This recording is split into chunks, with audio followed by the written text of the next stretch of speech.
જય સ્વામિનારાયણ. આજના દર્શન. જય ગણપતિ દાદા. જય કષ્ટભંજન દેવ. Good morning Gulabbhai. જય સ્વામિનારાયણ. Good morning. જય સ્વામિનારાયણ. જય સિયારામ. જય શ્રી કૃષ્ણ. જય માતાજી. નમઃ પાર્વતી પતિ. હર હર મહાદેવ. હર જય સ્વામિનારાયણ. આજે આપણે ધારી મંદિર કે જ્યાં શાક ઉત્સવ છે ત્યાં જવાનું છે. સંતોનું આમંત્રણ છે અને ખાસ સંતોએ ખાસ આમંત્રણ આપ્યું છે કે તમે આવજો.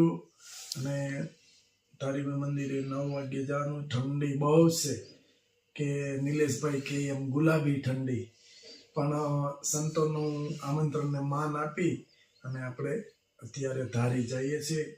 તો ધારી યોગી બાપાની જે જન્મભૂમિ છે ત્યાં શાક ઉત્સવનું આયોજન ગોઠવું છે, એટલે ત્યાં આપણે અત્યારમાં જવાનું છે. તો ધારી મંદિરનો શાક ઉત્સવ જે છે એ કાલના બ્લોગમાં આવી જશે અને સંતોના શરણોમાં આજે આનંદ કરશું અને ધારીના દર્શન કાલ તમને કરાવશું કે જે યોગી બાપાની જન્મભૂમિ છે એમના દર્શન પણ કરાવશું. અને ભવ્ય શાક ઉત્સવ છે એટલે આપણે થોડું સ્વામી એમ કીધું હતું કે થોડા વહેલા આવજો અને ઇનકેસ કંઈ સેવા કરવી, સેવામાં જરૂર પડે તો મારે કે તમને કેવા થાય, એટલા માટે આજે ખાસ ધારી મંદિરના દર્શન. જય સ્વામિનારાયણ. લે આ ગુલાબભાઈ ને હેર ઓઇલ ભરવાનું ચાલુ કરી દીધું લાગે. તો એ આપણી ફેક્ટરી છે. લે હાલે જો અહીંથી કેમ કામ થાય, વજન ત્યાંથી વજન થઈને અહીં આવી, હા અહીંયા બૂચ લાગે, પછી વાહે સીધું આ મશીન બીજું મશીનમાં આવે એટલે અહીંયાથી ઢાંકણું લાગી અને ગોઠવાતું જાય. Step by step. Step by step અહીંયા વજન ભરાતું જાય અને વજન થતો જાય. રાજુભાઈ ને ભરવાનું અને વજન કરતું જવાનું. હા, પછી નિલેશભાઈ ને ઢાંકવાનું. જો અહીંયા બૂળ ઢાંકણું સીધું ગોઠવાતી જાય. વાહ ભાઈ વાહ, સરસ સરસ. આખર તેલ ભરવાનું કામ પૂરું થયું. વાગી ગયા છે નીલાભાઈ, કેટલા વાગ્યા? 11:30 વાગી ગયા છે. 11:30 અને અહીંયા બોક્સની અંદર ભરી અને કાલથી ઓર્ડર પાછા પાર્સલ મોકલવાનું ચાલુ. નવું બની ગયું. આજ 11:30 વાગી ગયા. 2 દિવસ તેલમાં જતા, આજ 3જા દિવસ અટાણે ફાઇનલ બધું કામ પત્યું અને હવે કાલથી પાર્સલ ચાલુ. સોમવાર અને પાર્સલ ચાલુ. આપણે તેલ બનાવીએ એ જ રીતે બનાવી. શનિ અને રવિ 2 દિવસમાં કમ્પ્લેટ બનાવી, રવિવાર સાંજ સુધીમાં હોટેલું ભરાઈ જાય. બરોબર, ચાલો. જય સ્વામિનારાયણ. શુભરાત્રિ. જય શ્રી કૃષ્ણ. જય સ્વામિનારાયણ. અરે તમારું ભગવાન આયુષ્ય એટલું મોટું છે કે દાન બાપુની જગ્યામાં પેલા યાદી તમને કર્યા. અમે મુંબઈથી આવ્યા છીએ અને તમારા વિડીયોમાં તમે જે આ દાન બાપુ વિશે કહો છો ને, તો રસ્તામાં અમારા ગાડીવાળાએ એમને કીધું કે દાન બાપુની જગ્યા આ બાજુ આવે છે. મેં કીધું ગુલાબ કાકાએ કીધું છે અને રાજભાઈએ કીધું એટલે મારે ત્યાં જવું જ છે. તમે એકવાર એવું કહેતા હતા કે તમે અમારા ચલાલામાં આવો, આ જગ્યાનું બહુ મહત્વ છે અને અહીંયાના પાણીનું શું મહત્વ છે અત્યારે હું મિસ થઈ ગયું છે, હું ભૂલી ગઈ.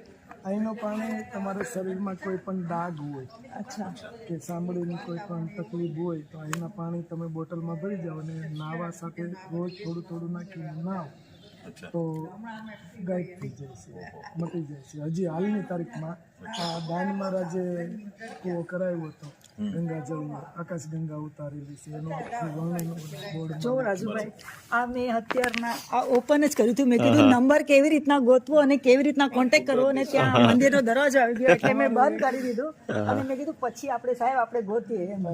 અને મારી ઈચ્છા આજે પૂરી થઈ ગઈ છે કે પેલા મંદિર અમારે પહેલું આવે, પેલા મંદિરે દર્શન કરી અને અહીંયા દર્શન કરવા કાયમિકની નિમિત્ત. અમારે ગમે એવું કામ હોય કે ગમે એટલું લેટ થતું હોય દર્શન કરી આવીને અમે ગામની બહાર કોઈ દિવસ જતા નથી. અચ્છા. હા, કાયમિક માટે. એ ભાઈ અહીંયા હતા. અમે કીધું અહીંયા કોઈને પૂછીએ આપણે. તો અમે કીધું કે તમે ગુલાબભાઈ અને રાજુભાઈનો જો વિડીયો જે યુટ્યુબમાં બનાવે છે એને તમે ઓળખો છો? તો એકની ગાર્ડિંગ છે. તો મેં કીધું એ લોકો હેર ઓઇલ ને એવું બધું પ્રોડક્ટ બનાવે છે. એ રાજુભાઈનું અને ગુલાબભાઈનું જોયું છે. ત્યાં જ હજી આમ બોલ્યા અને ત્યાંથી તમારો પ્રવેશ થયો. આ શું છે? આત્મીયતા છે, તમારી સચ્ચાઈ છે, તમારા લોકોના મન બહુ જ ચોખ્ખા છે. તમે બહુ પ્રેમાળ છો ગુલાબ કાકા અને રાજુભાઈ. તમે મતલબ મહેનતુ પણ એટલા છો અને તમારા વિચારો પણ બહુ સારા છે. જો ભગવાનની દયા, દાન મહારાજની, સૌનાથ ભગવાનની દયા. આ તમારા લોકોના કહેવાના હિસાબે મને દાન બાપુની જગ્યાએ જવું છે એવી ઈચ્છા થઈ ગઈ મારી. મહારાજે દાન મહારાજે તમારી ઈચ્છા પૂર્ણ પૂર્ણ કરી છે. મળી ગયા. હા, નહીં તો અમે એકાદ રાઉન્ડ મારત અને પૂછત અને ક્યાંયથી તમને ગોત. બસ દાન મહારાજની દયા કે આપણે થઈ ગયા. તમારો બહુ બહુ આભાર. બિચારો આટલું બધું આપણા માટે થઈને આખી બાટલી ભરીને લઈ ગયા. તમારા એમનો બી સન છે ને એ બી કેટલો સંસ્કારી છે. રોજ થોડી વાર થોટ્સ એના બધા મૂકે છે. ક્યારેક ક્યારેક પેલા એની એ કયા સ્ટાન્ડર્ડમાં છે? સિક્સ્થમાં છે. તો કોન્વેન્ટમાં છે. કઈ સ્કૂલમાં? ગુજરાતી કોન્વેન્ટ નહીં, પ્રાથમિક શાળામાં છે. હા ગુજરાતી. ગુજરાતી મીડિયમમાં છે. ગુજરાતી મીડિયમ. પણ એ બી એક વખત એટલો મારું પેશન્ટ પણ હું પણ ક્લાસીસ કરું છું, હું પણ ટીચર છું. તો હું એને જોઉં ને તો મને એમ સારું લાગે. એને સારો ભણાવો ગણાવો. એનું ભવિષ્ય આમ બી ઉજ્જવળ જ છે. જેના મા બાપ સારા હોય એના બચ્ચા સારા જ હોય. બેન હવે આપણે તો કોઈ બચ્ચાને કોઈ શીખવાડેલું તો ન અમારી સાથે શોપે આવ્યો એટલે મેં એને એટલું કીધું, મેં કીધું આમાંથી તારે જે બિસ્કિટ જે જોઈએ ને એ કે લઈ લઈએ આપણે એમ. એટલે એણે બિસ્કિટનું પેકેટ લીધું અને ખજૂર ને એવું લીધું. પછી હાથમાં પકડીને આમ વિચાર કરતો હતો. એટલે મેં કીધું હવે કાંઈ લેવું, શું વિચાર કરશો? એ કે આ વસ્તુ છે આપને તો મળી જશે. ઓલા પેલા બેનની છોકરા નાના હતા એને આપ્યા એને તો કેવું થાય? પાછું બીજી વાર દઈએ. પછી બીજી વાત એને એવું કીધું આ સંસ્કાર છે. એમના મિસિસ કેટલા શાંત એકદમ. એ મને તો એ બી હેતલ. આમાં મને એવું લાગે કે તમારી પ્રાઇવેટ લાઈફ જેવું રહ્યું જ નથી. હવે બધું જાહેરાત થઈ ગયું. તમારા પૂરું ફેમિલીને જ લોકો ઓળખી જાય. ઓળખી ગયા. તો એ છોકરાએ મને એવું કીધું, મેં કીધું ત્યાં આપણે બીજું દઈએ. ભાભી જોઈ કે તો એને એવું કીધું કે એ બીજું નથી દેવું, આપણે પછી બીજું લઈ લઈશું. હાલો પેલા ગાડી લઈને તરત ને તરત અમને ત્યાં લઈ ગયો. અને એ નાનો બચ્ચું છે હાવ 2 વર્ષ 3 વર્ષનું હશે મારા ખ્યાલ પર, એના હાથમાં આપ્યું. તો એ છોકરાએ કેવું કર્યું ખબર? એ બેનને બિચારાને એવી કેપેસિટી કોઈ હતી જ નહીં કે છોકરાને વસ્તુ લઈ દી. તો એણે છોકરાએ તરત કે આ પેકિંગ ખોલી દો. આમ કહેતા હતા. એના મમ્મી કે થોડીક વાર કેમ છોકરા ન ખેમો, તરત ને તરત એને ખાવાનું ચાલુ કર્યું. એ ઉપર આપણે એમ લાગે કે આને કોઈ એવી કેપેસિટી મળતું ન હોય બીજું. મળતું ન મળે. હા, તો સાચી એ વાત છે. અમારા મગજમાં જે વિચાર નહોતો આવ્યો ને એ આ છોકરાએ અમારા મગજમાં વિચાર લાવ્યો કે આ મારે નથી થવું, એમને આપો. એટલે એમના ભાગનું પણ એને હતું. મતલબ શું છે? આ તમારા સંસ્કાર. સંસ્કાર. આ મેઇન ઘરનું જે જોવે ને એ છોકરું શીખે. નહીં, બહુ સારો સંસ્કાર છે. એમના બાને જો ને તો પણ આપણે હેપી થઈ જઈએ બિચારા. હા, હું બહુ જ ખુશ છું. હવે આપણને ચલાલામાં તો આપણું કોઈ છે નહીં. દર્શનમાં અમે છીએ ને હા, તો તમારા હવે ભાઈઓ. અમારે બીજું પછી દુકાનમાં પૂછશું આપણે તમારા ભાઈઓ જ છે. મળી જશે. તમારી આત્મીયતા હું ફોનમાં જોઉં ને ત્યાં જ મને હું ખુશ થઈ જાઉં છું. જે ભાઈ તો ઈચ્છા હતી વતન અમરેલી. હા હા. એટલા માટે અમારે આવું કોલેજ બધી અમરેલી. દિલીપ છે ને, દિલીપ સંઘાણીને એ મારા ભાઈના 2 વર્ષ અમારા આગળ હતા.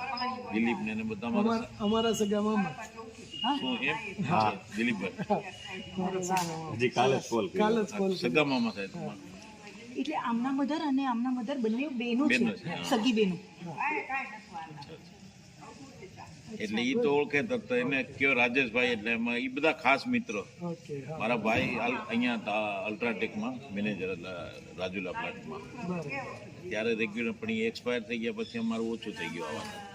સ્વામિનારાયણ અમારે બહુ હમણાં સપ્તાહ બેસવાની જ છે ત્યાં. ઓકે હા હા અને મને દર વખતે આમંત્રણ આવે. હું જાઉં ધૂન લઈને એ લોકો આવે છે. સંક્રાંતના દિવસે, ભાઈબીજના દિવસે, 2 ટાઈમ.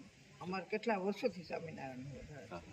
પેલા કાકાના લગ્નમાં હું આવીશ. આવજો તમે નહીં બોલાવો તો મારે આવવું પડશે. ના ના બોલાવશું ચોક્કસ. આવો આવો આવો એટલે આવજો. વળતા આવજો તુલસી સામતે. અમારા સપ્તાહ છે પાણી દરવાજે. હા પાણી દરવાજા મંદિર હા હા ને આવો. અત્યારે ચાલુ જ છે ઉત્સવ, આજે પાટ ઉત્સવ નું. હા ને આવે છે. હા અમારે આવી છે કંકોત્રી અચ્છા દર વર્ષે આવે. સરસ સરસ આવો આવો ચાલો. ક્યારના તમને યાદ કરે છે. હા, મેં કીધું કે ક્યાંય હા, એટલે આવીશ, તો ક્યાંય મળી કરવી છે. મેં કીધું તમે મને એકવાર ત્યાં આગળ તમે લઈ જાઓ. હીરાભાઈ બેનવાની ગલી છે ને હા આવો. હા ત્યાં જ અવાજ બધા આવે. આ લોકો સંક્રાંતિ પેલા ધૂન લઈને એટલે આવે. દરવાજો ખુલ્લો આપણો. આવો આવો. ત્યાં જ હતું અમારું રહેવાનું હા એ ગલીમાં જ. મેં આ મારા લોકો ન્યા જ grandfather રહેતા. નગર સેઠ હતા અમરેલીના. હા, એમના ફાધર તમે બોલો તમારી history નગર એકદમ. સેઠ હતા અમરેલીના. તો અમને ત્યાં ઈ ને પછી અમને ડેલો અહીંયા આપેલો સંઘરાજ બસ સ્કૂલ પાસે. આ સંગ્રાજ કહે ને હવે. એની સમય ગાંધી. એની આ શેઠી. હા ના એમની ગાંધી એમના અમે. દાદા ગાંધી અમને શું છે મહારાજા સયાજીરાવના વખતમાં અમને નગર સેઠ અમરેલીના નગર સેઠ અમે હતા, મારા ગ્રાન્ડફાધરો બધા. અને અહીંયા કંઈક જમીન બી બહુ મોટી આપી હતી અમને. એમના જમીન મધર તો તો બધી અમે કોઈ ડોલીમાં જ ખેતી હતા. બેતી કરી એમના father મિનિસ્ટ્રીમાં હતા. સીટ રિઝર્વ હતી અમારી. અને એ તો અમને કોઈ ફેમિલીને ખબર જ નહીં. મોરારજી દેસાઈ એ બધા અમારા ઘરેથી ને અમારા ટિફિન જતા હતા. હા હા. મારા ફાધર મારો બર્થ પટનામાં બિહારમાં, અને એ રેલવે મિનિસ્ટ્રીમાં હતા બિહારમાં. પણ બિચારા જલ્દી પાસ આવે થઈ ગયા એટલે આ છોકરાઓ હા. સરસ સરસ. અને હવે આટલા વર્ષોથી આપણે બોમ્બે રહેવાનું એટલે અહીંયા થોડું મહારાજ અમારી તો બોર્ન એન્ડ બર્થ જ બોમ્બેમાં છે. સાહેબ થોડા નાનપણમાં અહીંયા રહ્યા. અહીં આવશો ને તમે અમરેલી સપ્તાહમાં. આવશું આવશું ચોક્કસ. નહીં તો મને હું કદાચ ભૂલી જાઉં મારે એટલે તમે મને ના યાદ ના ના અંત જલ્દી આવે સાચી વાત. દાન મહારાજનું ગામ છે અને પ્રસાદ લેવાનો આપણે ઘરે જ રાખજો. અહીંયા આવવાનું કારણ પણ આ તમે એ ભાઈઓ જ છો. અહીંયા સુધી પહોંચાડ્યું. એ મારા મનમાં મેં કીધું હા દાન બાપુ ઓલા ભાઈએ અમને કીધું એકચ્યુઅલી મેં કીધું ડ્રાઈવરે કે દાન બાપુની અહીંયા જગ્યા છે, અમને રસ્તામાં આવે છે એમ. ધ્યાનમાંથી. પછી તમે એ જ્યારે કીધું ને તો આ ખ્યાલ આવી ગયો તમારો વિડીયો. તો ઈ કે મને એટલે મેં કે કીધું હવે તો લઈ જ નંબર જાઓ. ગોત હું વાત કરું ત્યાં સુધીમાં તો હજી આમ ખોલ્યો તો વિડીયો ત્યાં દરવાજો બી આવી ગયો. એવું છે. જો દાન મહારાજનો એવો હાથ છે અમારે હજી હાલની તારીખમાં કે કોઈ પણ માણસ ખોટું કરતો હોય એનો અંત જલ્દી આવે છે. સાચી અને જે ઓલી માળા પડી ને આપણે હા એની જે 108 ની હા ગોલ હા 108 માળાની કોઈ પણ એવું કેતું હોય હા કે જૂઠું બોલતું જૂઠું બોલતું હોય, આપણે એમ કેવી કે તમે આવો દાન મહારાજની જગ્યામાં માળા ઉપાડ લેવી, આપણે કોણ સાચું ને કોણ ખોટું ખ્યાલ આવી જાય. માણસથી માળા જૂઠા માણસથી કોઈ દી અડાતું નથી હજી હાલની તારીખમાં. અને ગમે એ સંત હોય એનું અપમાન નહીં કરવાનું. એમાં અંદર ઉતરવાનું નહીં. બે હાથ જોઈને પગે લાગો ને. અત્યારે મારાથી વજન હવે મારી સાહેબને થોડુંક વજન ઉપાડવાની ડૉક્ટરે ના પાડી છે અને અત્યારે અમે 2 જ જણા છીએ આવ્યા. તો અત્યારે ઉચકીને નહીં, રિટર્નમાં જો આપણો ટાઈમ મેચ થઈ ગયો હું ફોન કરીશ. તમે ફોન નંબર લઈ લીધો લઈ લીધું. એટલે આપણે ચાલો રાજુભાઈ જય શ્રી કૃષ્ણ. જય શ્રી કૃષ્ણ. જય સ્વામિનારાયણ. આવો હમણાં એટલે બા ના ના ના ના વળતા આવજો બા. અને તમે આપે